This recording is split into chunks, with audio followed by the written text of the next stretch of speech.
No one wrote it down, but everyone knew it wasn't supposed to happen.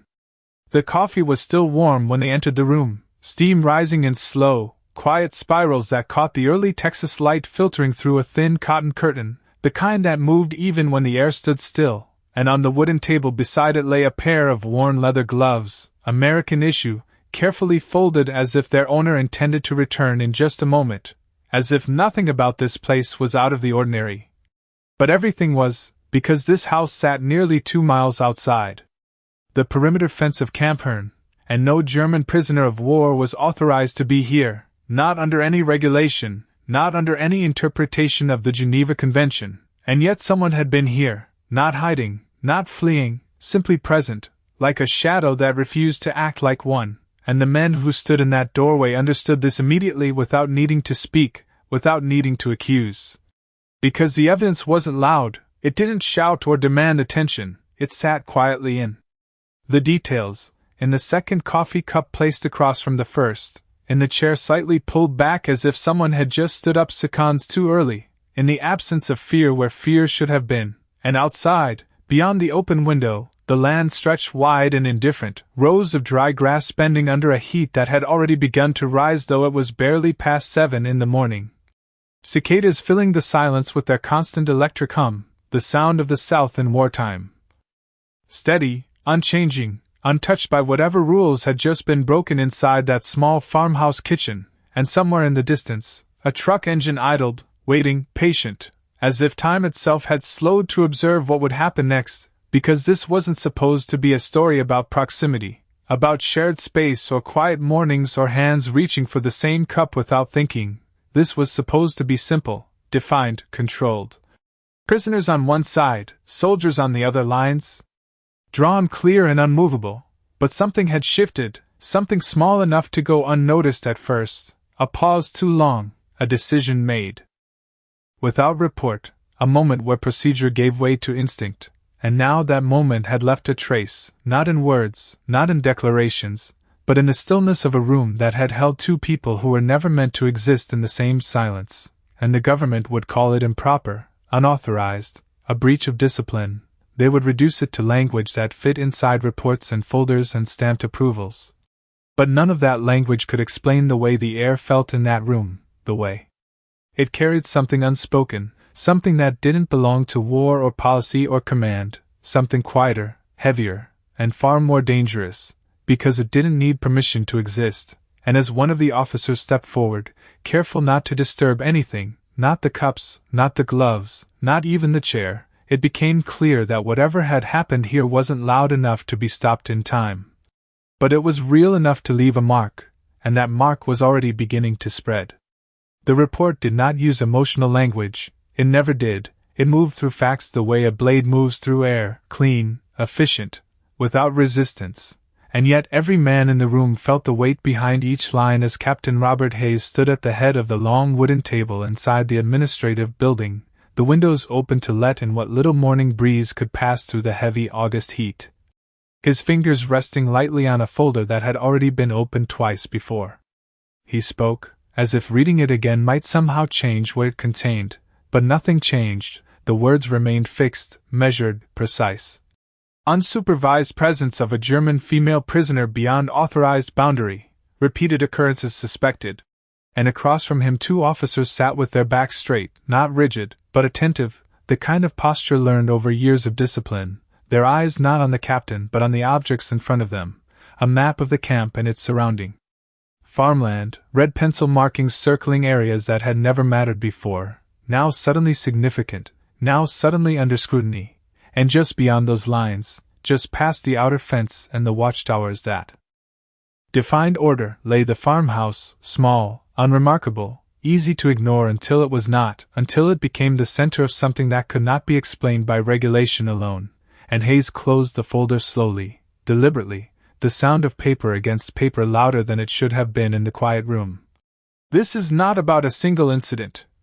he said, his voice even, controlled, the tone of a man who understood the difference between reaction and response. "This is a pattern." And the word lingered, heavier than the rest, because patterns implied intention, and intention implied choice, and choice was where the problem began, not with what had happened, but with why it had been allowed to happen more than once, and outside the building, a group of prisoners moved in formation across the yard, their steps synchronized, their presence predictable, everything about them accounted for, measured, recorded, exactly as it should be, except for one absence that had not been noticed at first, not immediately, because absence does not announce itself, it settles quietly into the space where something used to be, and only becomes visible when someone looks long enough to realize something is missing, and that was how Anna Weiss first appeared in the reports, not as a presence, but as a discrepancy, a name that did not align with a count, a figure that did not match a list. And Sergeant Daniel Carter had been the one to sign that list the first time it happened, his signature steady, his handwriting precise, nothing in it suggesting hesitation or uncertainty, nothing in it revealing that he had stood that morning near the far edge of the field watching the horizon longer than necessary, watching a figure walk beyond where she was supposed to stop, not running, not hiding, simply continuing, as if the boundary itself had no meaning, and he had not called out, he had not reported it. He had simply removed his gloves, held them in his hands, and waited, as if time itself might correct the movement, but time did not correct it, it allowed it, and later, when the count was taken and the numbers aligned again as if nothing had happened, he said nothing, because there had been no disruption, no incident, no reason to speak, except now there was, and Hayes looked up from the table, his gaze steady, not searching for guilt but for clarity. "We are not dealing with disobedience," he said. "We are dealing with something quieter." And no one answered because they understood what he meant, even if they could not yet define it, even if they did not yet know how to stop it. The first time she crossed the boundary, no one marked the moment, not in ink, not in memory, because it did not look like a violation, it looked like a pause that lasted a few seconds longer than it should have, a step taken just beyond where the row of cotton ended and the open land began, where the fence was no longer visible but still understood, and Anna Weiss did not move like someone escaping. She moved like someone following a thought to its natural end, her pace steady, her posture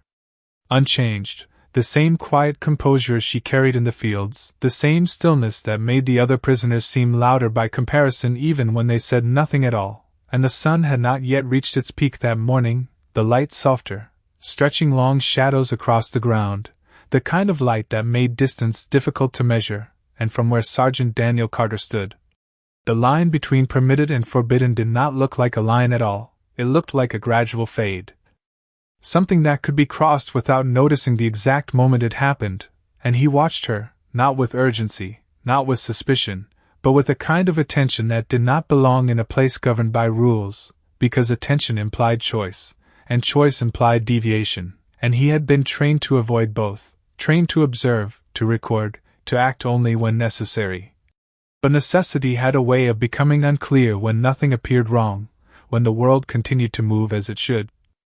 When the wind carried the same dry heat across the field, when the other prisoners continued their work without interruption, when the rhythm of the camp remained intact, and so he did nothing, he did not call her name, he did not signal the guard at the tower, he simply stood there with his gloves in his hands, the leather already warm from the heat, and waited, not for her to return, but for a reason to intervene, and that reason did not come, because after a moment, a long moment that stretched just enough to matter, she stopped, not abruptly, not as if she had reached a limit, but as if she had reached a decision, and she turned, her movements calm, unhurried, and walked back the same way she had gone, retracing steps that left no visible mark on the ground, and when she rejoined the others, nothing changed, no one spoke, no one questioned. The count later that afternoon aligned perfectly, every number accounted for, every name present, and when Carter signed the sheet, his pen did not hesitate, because there was nothing to correct, nothing to report, nothing that could be proven to have happened in a way that required documentation, and yet something had happened. Something that existed in the space between action and inaction, between rule and interpretation, and it stayed with him longer than it should have, not as a concern, not as a threat, but as a detail that refused to disappear, like the memory of a sound that lingered after it had already ended, and in the days that followed, the pattern repeated, not in identical ways, not in predictable intervals, but in small, almost invisible shifts, a step taken slightly farther, a pause held slightly longer. A glance that lasted just enough to be noticed if someone was looking for it, and Carter found himself looking, not because he had been instructed to, but because he could not ignore the sense that something was unfolding in front of him without announcing itself, something that did not disrupt the order of the camp but quietly existed alongside it, and the more he observed, the more he understood that it was not defiance, not resistance, not even curiosity. It was something steadier, something that did not need permission. And that was what made it difficult to stop. The shift did not announce itself with noise or urgency. It arrived in something smaller, something that could be dismissed if one chose not to look too closely, and it began on a morning when the air felt heavier than usual, not because of the heat, which had already settled into its familiar weight across the Texas fields, but because the rhythm of the day carried a hesitation that did not belong there, a fraction of a second where movement slowed without stopping, and Anna Weiss noticed it before anyone else, not by watching the guards or the towers or the distant road, but by watching the hands of the man who stood at the edge of the field. The same place he always stood, the same distance he always kept, except his gloves were not on his hands that morning, they were folded, resting against his palm, and he was not looking at the workers as a group, he was looking at one point, one place where the rows of cotton broke slightly uneven, and she understood, not because he signaled, not because he spoke, but because the absence of instruction had become its own form of direction, and when she reached that uneven line, she did not stop. Not immediately, she let her pace remain unchanged, her posture steady, her hands moving with the same quiet precision that had defined her since the first day she arrived, and then she stepped past it, not quickly, not cautiously, simply continuing as if the space beyond held the same permission as the space behind, and this time he moved, not toward her, not to intercept, but parallel, closing the distance without crossing into it, his steps measured, deliberate, as if he were matching something invisible rather than reacting to it, and when she paused, he paused. When she adjusted her direction slightly toward the open land, he adjusted his position to remain just outside her path, never blocking, never guiding, and for a moment that stretched longer than any rule allowed, they existed in a space that had no clear definition, not inside the camp, not fully outside it, a space where neither authority nor defiance had a clear hold. And the wind moved across the field carrying the dry scent of earth and sun, lifting the edge of her sleeve, brushing against his uniform, connecting nothing and everything at the same time, and he removed his gloves completely then, placing them on a low wooden post that marked nothing official, nothing recorded, just a point in the field that had always been ignored, and his hands were bare now, exposed to the same heat, the same air, and when he reached into his pocket, it was not with urgency, not with hesitation, but with the same calm precision she had seen in his movements before, and he placed something on that post beside the gloves, a small object wrapped in plain paper, ordinary, unremarkable. Something that would not draw attention unless someone knew to look for it, and he stepped back, not turning away,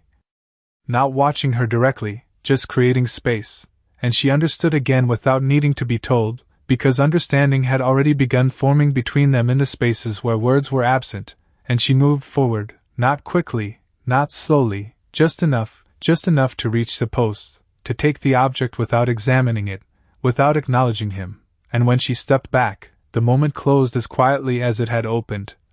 The boundary reformed without being enforced, the field returned to its rhythm. The guards at the towers did not react because nothing had happened that they could name, nothing had broken in a way that required repair, and yet something had been exchanged, not just the object left behind, but something less visible, something that did not belong to orders or permissions, something that made the space between them no longer empty, and as the day continued, as the sun climbed higher and the work resumed its steady pace, that space remained, unchanged in appearance, but no longer neutral, no longer untouched, and somewhere far from the field, inside a building where reports were written and decisions were made, a pattern continued to form, quiet, consistent, and increasingly difficult to ignore. The object was nothing remarkable when seen from a distance, a small parcel wrapped in plain brown paper, no markings, no indication of purpose, The kind of thing that could be overlooked entirely if it had been placed anywhere else. But here, on that low wooden post standing alone at the edge of the field, it carried a weight that far exceeded its size, and Anna Weiss did not open it immediately. Not because she feared what it contained, but because she understood that its meaning was not in the contents alone, it was in the act of it being there at all, in the quiet decision that had placed it within her reach without instruction, without permission, and she carried it with her through the remainder of the day without looking inside, her hands steady, her movements unchanged, as if nothing had been added to the rhythm of her work, but something had, something subtle. Something that did not interrupt but instead settled into place alongside everything else. And when the sun began to lower and the shadows stretched longer across the ground, when the final count approached and the guards shifted their attention from supervision to completion, she stepped back into the barracks with the others, her presence indistinguishable from theirs, her expression the same quiet composure that had never invited questions, and only then, when the noise of the day had faded into the softer sounds of evening, did she unfold the paper, slowly, carefully, revealing not something extraordinary, not something dramatic, but something simple: 2 slices of bread, still soft, still carrying the faint warmth of a kitchen not far from where the field ended, and a small piece of cloth wrapped around what remained of a boiled egg, its shell already removed, its surface smooth and unbroken, and for a moment she did not move, she did not eat, she simply looked, as if trying to understand how something so ordinary could exist in a place defined by ration and restriction. And across the camp, Sergeant Daniel Carter stood near the outer fence, his posture unchanged, his gaze directed outward toward the same open land that had begun to shift in meaning, and he did not look toward the barracks, he did not watch for her reaction, because whatever had been set in motion no longer required observation to continue, it existed now on its own. Carried forward by repetition, by the quiet agreement that had never been spoken, and in the days that followed, the exchange did not remain singular, it did not repeat in identical form, but it continued, evolving in small, measured ways. Sometimes the object left behind was food, sometimes it was something less tangible, a folded piece of paper with a single word written in careful English, a word chosen not for complexity but for clarity, words like water, morning, safe, words that did not demand response but offered recognition. And Anna responded in the only way that did not break the balance. She did not write back, she did not speak, but she began to leave something in return, not always, not predictably, but enough to establish a pattern that could not be ignored by anyone paying close attention. A small piece of thread tied around the post, a fragment of cloth folded twice and placed beside his gloves, objects without obvious meaning to an outsider but unmistakable in their intent to the one who had learned how to read them. And with each exchange, the space between them grew more defined, not as distance, but as connection, a line that no longer separated but linked, quietly, consistently, and beyond that space. Beyond the field and the fence and the farmhouse that now held more significance than any map could indicate, the system that governed everything around them began to respond, not immediately, not with force, but with awareness, a shift in attention, a question raised in a room where questions were rarely asked without purpose, and that awareness moved slowly, deliberately, like a shadow stretching at the end of the day, reaching towards something it had not yet fully seen, but already knew was there. The change became visible not in what was done, but in who began to notice, and it started with a pause in a routine that had never required thought, a guard at the north tower lowering his binoculars a second longer than necessary, his gaze lingering not on movement but on absence, on the subtle space where 2 figures should have remained separate but now seemed to exist in quiet alignment, not touching, not signaling, simply sharing a pattern that repeated often enough to be recognized but not clearly enough to be defined. And he said nothing at first, because there was nothing to report in the language he had been given, no rule explicitly broken, no order directly ignored, only a sense that something had shifted beneath the surface of what was visible, and that sense followed him through the day, through the evening, into the report he wrote with careful neutrality, choosing words that would not accuse but would not dismiss, words like irregular timing, proximity, repeated occurrence. And when that report reached the administrative office, it did not cause alarm, not immediately, but it did cause attention, The kind that begins quietly, with a second reading. With a question asked not aloud but internally, and Captain Robert Hayes read it with the same steady focus he applied to everything, his expression unchanged, his posture still, but his mind moving through the details with increasing clarity, because patterns, once seen, did not disappear, they sharpened, they connected, they formed something larger than their individual parts, and by the time he closed the file, he understood that what he was looking at was not a violation in the traditional sense. It was something more difficult, something that existed within the rules without technically breaking them, something that relied on restraint rather than action, and that made it harder to confront, because there was no clear point of intervention, no single moment that could be isolated and corrected, only a sequence of small decisions that, taken together, created a reality that had not been authorized but could not easily be undone, and outside. The field continued to move in its familiar rhythm, the workers bent over rows of cotton, the guards positioned at their posts, the sun tracing its steady arc across the sky, everything appearing as it should, and yet within that structure, Anna Weiss and Daniel Carter moved with a quiet consistency that no longer relied on chance, their actions measured, deliberate, no longer testing the boundary but understanding it, shaping it in ways that did not draw attention unless someone was looking for meaning rather than movement. And that meaning was now being looked for, not just by one observer but by several, each noticing a different detail, a glance held slightly too long, a step taken at a moment that did not align with instruction, an object appearing and disappearing without explanation, and none of these details alone justified action, but together they formed something undeniable, something that required response not because it was dangerous, but because it was unregulated, and unregulated behavior in a controlled environment did not remain unnoticed for long. And as Hayes stood at the window of his office, looking out toward the distant edge of the field where the land seemed to blur into the horizon, he understood that whatever had begun there would soon have to be addressed, not with force, not with accusation, but with a decision, one that would define whether the system could adapt to what it had not anticipated, or whether it would move to restore a boundary that had already begun to change. The decision did not arrive with orders shouted across the yard or new rules posted on the board. It arrived in something far quieter, a change in presence, in the way certain individuals began to appear where they had not appeared before, and on that morning the field looked the same as it always had, rows stretching under the rising sun, workers moving in steady rhythm, guards positioned at measured intervals. But there was an additional stillness layered beneath it all, a stillness that came not from absence but from observation, and Anna Weiss felt it before she saw it, the subtle tightening of the space around her, the sense that the air itself had become aware, and when she reached the uneven line where the rows shifted slightly off pattern, she did not stop, she did not hesitate, but her awareness expanded, taking in more than just the ground before her, and to her right, beyond the usual distance.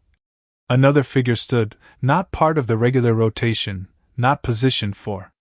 oversight of labor, but placed with intention, and Captain Robert Hayes did not move, he did not announce himself, he simply stood with his hands behind his back, his posture composed, his gaze directed toward the field in a way that suggested patience rather than intrusion, and Daniel Carter saw him at the same moment, his body registering the presence without reacting to it, without breaking the rhythm he had maintained for weeks.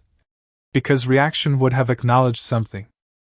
that neither of them had yet chosen to define, and so the pattern continued. Anna stepped beyond the line, Carter adjusted his position, the distance between them narrowing just enough to recreate the space that had come to exist between them, and Hayes watched, not for violation, not for defiance, but for confirmation, and it came not in a single act but in the accumulation of small consistencies, the timing,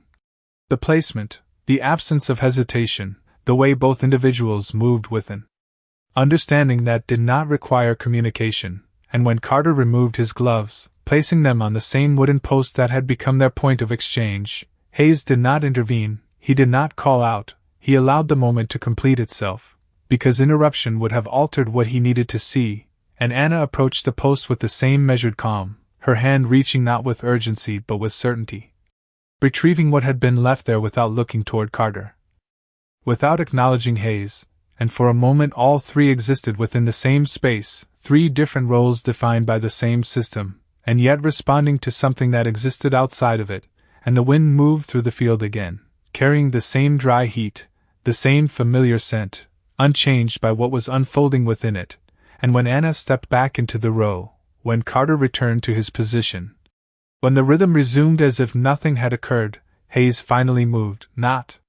quickly, not with authority asserted, but with intention, stepping forward just enough to enter the space that had been left behind, his gaze lowering briefly to the wooden posts, to the absence where something had just been, and then lifting again toward Carter, not with accusation, not with anger, but with a question that did not need to be spoken, and Carter met that gaze for the first time. Not as a subordinate awaiting instruction, but as a man aware that a line had already been crossed. Not by force, not by rebellion, but by choice, and in that moment the system that had observed from a distance had finally stepped inside the pattern, no longer watching, but now part of what would happen next. The conversation did not happen where anyone expected it to, not in the open field where every movement could be seen, not in the office where every word could be recorded, but in a space that belonged to neither, a narrow stretch of shade along the side of the administrative building where the heat softened just enough to allow stillness, and Captain Robert Hayes stood there with the same composed posture he carried into every decision. His hands loosely clasped behind his back, his gaze directed not at Daniel Carter directly but slightly past him, as if allowing space for something unspoken to exist between them, and Carter stood at attention, not rigid, not defensive, simply present, his uniform clean, his expression steady, the same man who had followed every instruction given to him without hesitation until now, and for a moment neither of them spoke. Because what needed to be understood could not be introduced with accusation, it required recognition first, and Hayes broke the silence not with a question, but with an observation, his voice calm, measured. "You have been consistent,"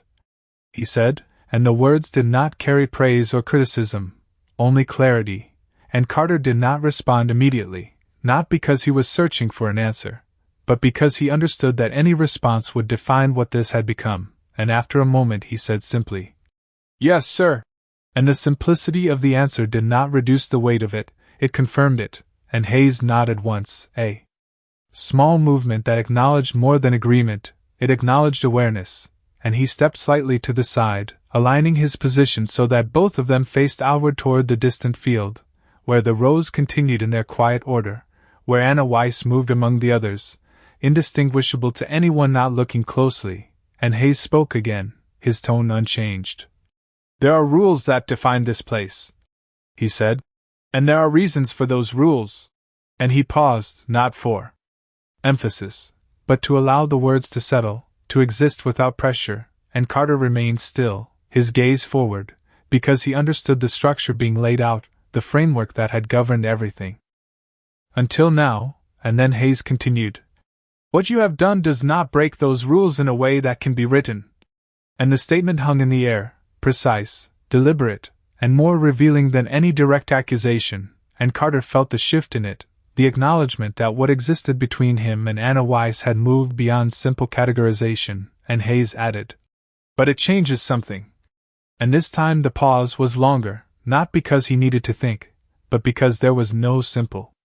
language for what that change meant, and Carter finally turned his head slightly, not fully, just enough to acknowledge the presence beside him, and he said, "She needed food." And the words were not defensive, not explanatory, they were factual, grounded in something that did not require justification, and Hayes listened without interruption, without reaction, and after a moment he said, "And now?" Not as a question, but as an invitation to consider what had followed, and Carter did not answer. Because the answer was no longer contained in a single action, it had expanded into something that existed over time, in repeated choices, in quiet consistency, and Hayes did not press further, he did not demand a report or issue a command, instead he stepped forward slightly, his gaze returning to the horizon, and he said, almost to himself, "The system is not designed for this." And the statement was not a complaint, not a warning, it was an acknowledgement of limitation, and in that moment, the conflict became clear, not between two men, not between prisoner and guard, but between a structure built on control and a reality that had begun to exist outside of it, and as the wind moved through the shade, carrying the same dry warmth from the field, either of them moved to resolve it, because resolution would require a decision that neither had yet made, and the space between them remained, not empty, but waiting. The next morning arrived without announcement, without change in the sky or the air or the steady rhythm of the camp, and yet everything had already shifted, not in a way that could be measured or recorded, but in the way decisions had settled quietly into place. Overnight, decisions that would not be spoken aloud, not written into orders, but carried forward through action, and Captain Robert Hayes stood once more at the edge of the field, not hidden, not observing from a distance, but present in full view, his posture the same, his expression unchanged, and Daniel Carter took his position as he always had, his movements precise, his gaze steady, but there was no uncertainty now. No hesitation waiting for definition, because the moment that required choice had already passed, and what remained was the continuation of that choice, and Anna Weiss moved through the rows with the same quiet composure, her hands working, her steps measured, nothing about her outwardly different, and yet the space around her no longer belonged entirely to the system that had placed her there, it belonged also to something she had carried with her, something that did not depend on permission. And when she reached the uneven line, she did not slow, she did not look toward Carter, she simply stepped beyond it, and this time there was no adjustment, no attempt to remain just outside the boundary. Carter stepped forward openly, closing the distance in a way that could not be mistaken for coincidence, and the wooden post stood between them as it always had, simple, unmarked, and he placed his gloves there again, not as a signal, not as a habit,